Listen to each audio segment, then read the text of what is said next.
There's 5 phases of the friend zone that almost every guy finds himself in at some point. Which of the 5 phases are you in right now, and how do you get out?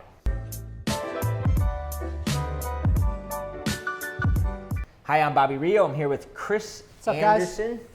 And in this video, we're going to talk about what we identified, or Chris and I have been discussing, is that all of our clients, they fall into 5 different phases of being friends with a girl. And they're all uniquely different, and they all pose uniquely different challenges. We're going to go over which of the phases there are and how do you get out of them. So Chris, you want to kind of lead into the different phases that we've identified? Yeah, this is really cool. I'm very, very excited about this because after a lifetime for all of us, being friends with girls, finding ourselves in the friend zone, we've really drilled it down and found that there are 5 unique phases that you find yourself in time after time after time. And by breaking it down and finding what these phases are, it's going to help you to get out.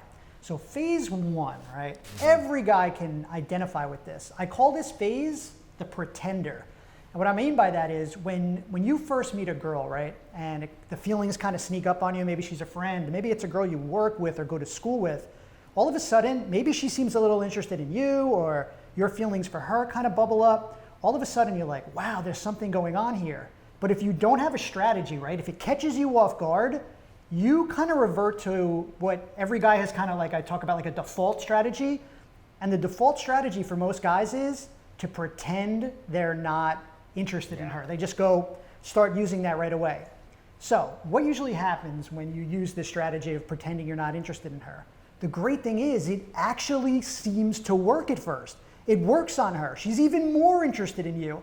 And now you're really super excited. You're like, man, this girl is into me. Everything's going perfect. But I call this the trap, and he's laughing because he knows.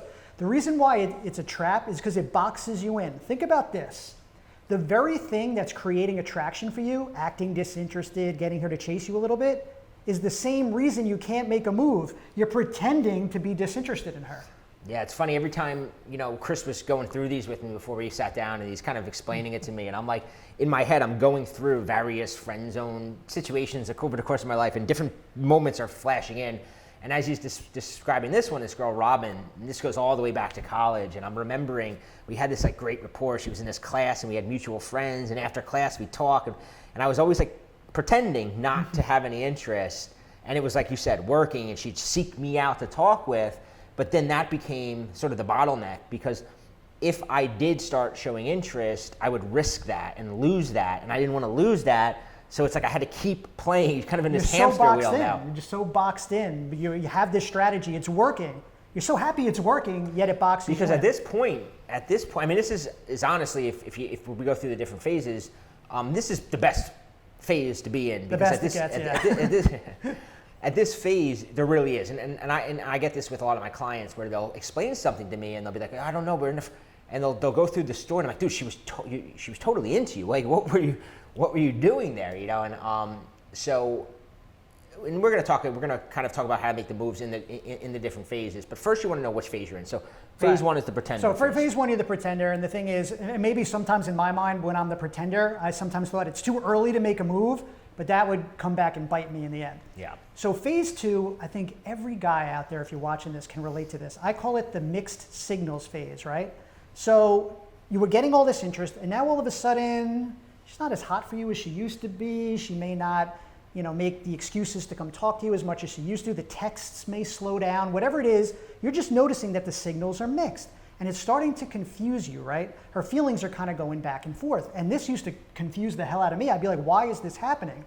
And what we realized working with a lot of clients is, think of it from her point of view, right? Mm-hmm. At first, she thought you were this cool guy. She was kind of into you. You were playing it cool. But there comes a moment when she realizes, oh my God, this guy's not playing it cool. This guy's not a challenge. He's just a total pussy. He's scared to make a move. So from her point of view, this is why her feelings are she's kind of weighing it well, I liked him, kind of cool guy, but he was playing this game, he was not interested in me, and her feelings just swing wildly back and forth. The bad part is it drives you crazy. You go home, you're obsessing about her. Yeah. What, is she into me? Is she not? And you're just going crazy trying to figure it out. Yeah, I always explain to clients, because what happens is, like Chris said, is that the girl's kind of into you, right? And then what we say, there's this immense tension, right? And Chris is the king of explaining this between men and women. And you meet this new woman and there's this tension and it's great. Is it not going to happen? Is it going to happen? Is it not going to happen? And all of a sudden, there comes a point where it's like the tension builds, and then it starts to dissipate, right? And you're still in your mind a lot of times thinking something's going to happen. But at this point, she's kind of like, she still thinks you're cool, and a lot of times she still finds you good looking. She's still attracted to you, finds you attractive. But there's a difference between a girl finding you attractive and being attracted to you, right? And that's what the problem is, and that's why the mixed signals occur, is because she does find you attractive. So a lot of times she'll be with you and she'll have your hands on you and she'll be like sitting on your lap and like you're going, all right, like, and then, you know, later on you call her and ask her to hang out and she's like busy. There's no urgency, right? That a lot of times with the mixed signals phases, it's like the urgency is no longer there, right? She still likes you, she still hang out with you, but there's not that urgency that she has of, oh, because when she thinks something might happen with a guy, there's an urgency to see him, right? Because it's like, oh, but when she kind of knows, like, I'm going to hang out with him, he's not going to make a move, he's going to be a pussy, like, she's not thinking like in that terms, but in her mind, she's just like, there's no urgency. And that's why you're getting these mixed signals, right? And I mean, this is like the way, half our clients, that's like the phone calls and the sessions are just them kind of giving us the different signals. And it's like, listen, this is, and, you know, we'll explain a little bit more of how to handle this, but that is probably the phase that will drive you crazy. Drives you crazy. But it's not the phase that's the most embarrassing. That's the next phase. It just keeps getting worse and worse. I'm sorry, guys. But believe me, we've been there, so we know exactly how you feel. So the mixed signals phase was pretty bad, but the next is even worse. I call it like the cool, safe friend phase, and I'll explain why in a second. When you get to this phase, here's the deal, guys. She ends up figuring it out, right? She figures you out. Oh, this guy's pretending not to like me. She knows, but she never tells you.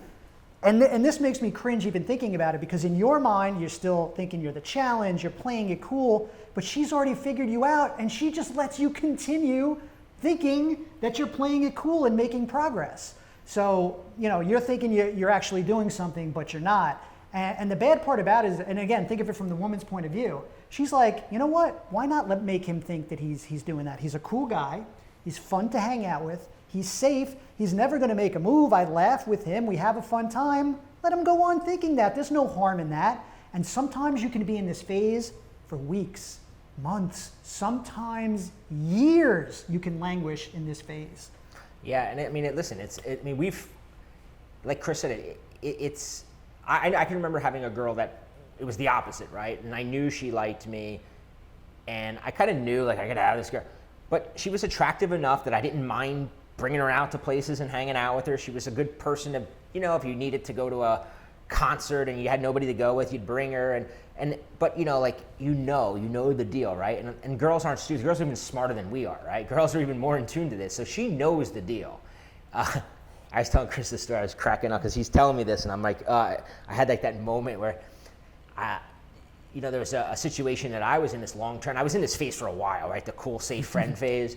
And one of my friends got drunk one night, and he's like, I'm sitting here with the girl, and he's like, you know he's in love with you. Like, he's telling her this, and I'm sitting here going, shut up, dude. He's like, he's so in love with you. Why don't you guys just kiss her, you know? And I'm like, and I'm just like, dude. And then I try to play it off to her, and I'm like, oh no, he's just like, dude, like, he's just being drunk. He knows that I just see you as a friend or whatever. And I think, like, in my head, I'm like, oh yeah, she believed me, you know? Right, you got away with it. And then like a couple weeks later or something, we're out with some of her friends, and her friend like brings it up with like an eye roll that, you know, like I can't explain it, but immediately knew that like I was just the joke. Like, they all knew that I was in love with her. Like, right. It all just kind of shattered in that moment. I was like, all right, this is where I'm at. This is the phase I'm at. And sometimes you need that wake up call. A lot of what Chris and I, you know, we talk about is like, it's really knowing, okay, this is why we're doing this video. It's not just like a comedy video of like the 5 phases of the friend zone. It's like, where am I?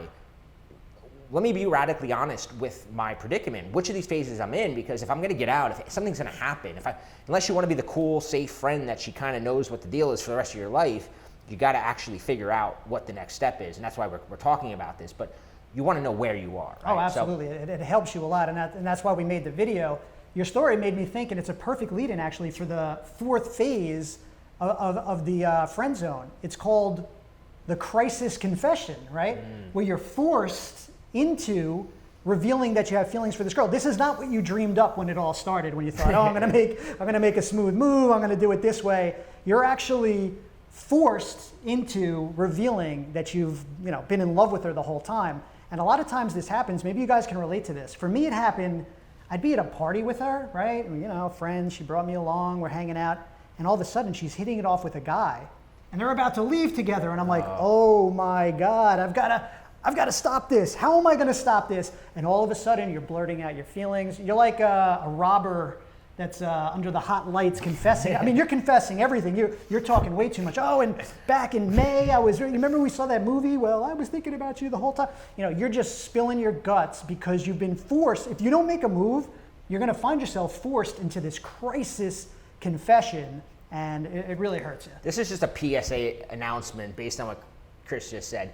Never start giving playback when you're talking. Right. Like never start giving data. There was this, I remember when we went here and you gave me this look, because in your mind it was this big thing, right? Like, oh, she gave me this all look the details at the concert, right? Like at the concert when Blink 182 was playing I Miss You, and you looked at me and I just never bring that shit up, and it will never ever work out, because chances are she was in her own head thinking about her ex-boyfriend or something when Blink 182, and you're thinking about her.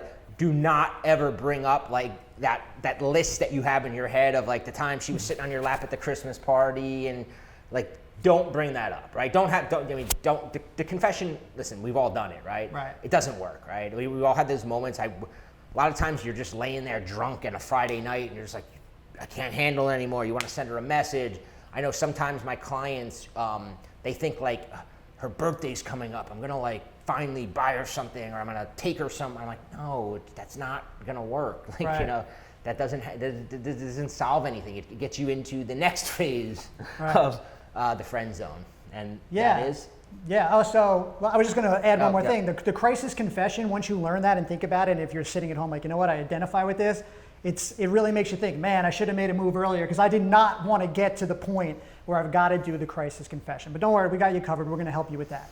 So the fifth phase, the final phase, you want to call it the nail in the coffin? I don't know what it is when you give, and I'm embarrassed to admit it, I've done it, the ultimatum, right? You give her the ultimatum. So you've done the big confession, the crisis confession, whatever.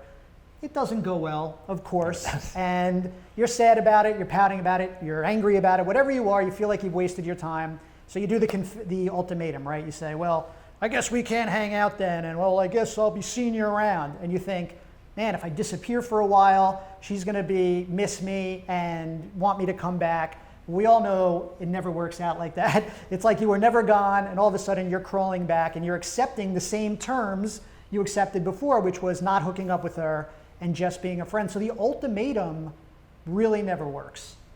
Yeah, well, you know what, Chris, give them because if you're going to do the ultimatum, right, and it doesn't work, but there's a way to do it that is at least, because sometimes you want to do it for your own peace of mind, right? Because I've had students say to me, well, I just want to I just can't deal with this mental stress anymore. And I said, well, listen, I get it, right? Sometimes you kind of know this isn't going to work, but it's like a Hail Mary pass. Right. If you're going to do the Hail Mary pass, explain how you explain it to me. So sometimes you can't help yourself. You want to do the ultimatum. You made a good point. Sometimes you want to take a break and walk away. Here's the problem with doing it the way guys usually do it. They walk away, she knows you're sad, she knows you're pouting, she knows you're upset, and it's all under this frame of, I'm so in love with you that I just have to leave, I have to go away. That's not a frame that's gonna get her back. Instead, what I like to do and what we tell our clients to do, which seems to work great, is really have this frame of, listen, I desire you too much. I can't trust myself around you. I'm gonna make a move if I'm around. You can picture texting back and forth with her, wait, what happened to you? Why aren't you hanging out? You say, listen, I can't trust myself. You're a sexy woman. I want you. How am I gonna hang out with you if I have that? And it plants this seed in her mind and gets her very intrigued. And that's the way you can take a little break without looking like the sad guy, and then be able to come back with a stronger frame, a stronger presence. So, the thing with the ultimatum, right, and guys say this to me, and I know you gave a better way to do it. One of the things I always say when guys, they go, I just want to, I'm going to say this to her, I'm going to give her enough, I'm going to walk away, or they tell me proudly, they come to me like, Bobby, I told her, I don't want to be friends with you. I don't want to be friends with you. If you don't want anything more, then fine, I don't want to hang out with you. And I'm like, that's fine, I get it, but now you have no access to her. When you're friends with a girl, it's the easiest place. no matter which of the phases you're in, right? It doesn't matter if you're in phase 1, 2, 3, 4, or 5. If you're friends with her, you have access to her. And as long as you have access to a girl, that is the number one requirement. I mean, you have amazing access to her because she trusts you. You have rapport with her. And I always tell guys this, and I kind of mentioned it a few times, if a girl does hang out with you this much, she finds you attractive, right? She might not be attracted to you, but she finds you attractive. If she was repulsed by you, if she thought you were like this loser guy, she wouldn't even be friends with you, right? It's very easy for a girl to just not be friends with you. So she is attracted, she finds you attractive, she's just not attracted to you, which means you are in a really amazing position to transition into the realm of being her boyfriend, her lover, whatever you want it to be, her friend with benefits. So you don't want to give that up too easily. You don't want to give that up with an ultimatum. So, yeah. So you have this access, right? Like Bobby was saying, and that is such an advantage that you can use. You don't want to give that up. And the reason we bring this up is because we actually hold a class. It's a free class that we give where we talk about the 3 steps that it takes to get back and turn this female friend, to get her to fall in love with you or to sleep with you, whatever you want, because you have this access. But there's 3 steps to doing that. They're very simple, they're very easy. There's something that you can implement right away. But we got very excited about that, and that's really why we developed the class. We wanted to teach, we've been teaching our clients this for a couple of years now, and they love it, and we really wanted to bring this to you guys. Because guys always say, how do I get out of the friend zone? And I'm always like, don't try to get out of the friend zone. Use the friend zone to your advantage. That's like that's why the biggest reason the ultimatum is horrible is because you're trying to get out of the friend zone, right? And when you try to get out of the friend zone that way, you go into like this weird zone that's really hard to make anything happen. When you're in the friend zone, and we're gonna show you exactly how to do this on the webinar, it's very easy to make it happen, right? And best of all, and Chris is going to go deep into this on the webinars, it's all going to be under the radar, right? There's no ultimatums, no big moves, no confessions of feelings, all under the radar. So there's a link below for the class. We hold it a few times a week right now. I don't know how long we're going to be giving it, but right now you can sign up and show up if you're in the friend zone, if you're in one of these 5 phases, or even better, if you're like, man, I'm really good at making friends with girls. Then show up, because we're going to show you how that can be the biggest advantage you have, is making friends with them and then transitioning. All right? Yeah. So we'll see you there, guys. See you on the Looking class. forward to seeing you. And if you like this video, leave a comment below or subscribe to the channel.